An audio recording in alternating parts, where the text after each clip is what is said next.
আমি আমার দুটি আঁখি কি করে ধরে রাখি, ধরে কান্না বেরিয়ে আসে।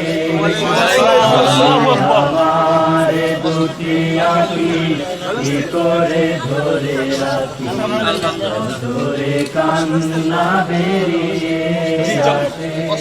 যখন মাসের পরে মাস পেরিয়ে পরে মাস পেরিয়ে 15 আগস্ট আসে, আমি আমার দুটি আঁখি কি করে ধরে কান্না বেরিয়ে আসে।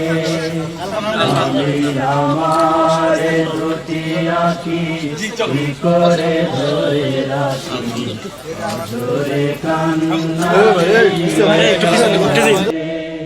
মাগো তোমার ঘরে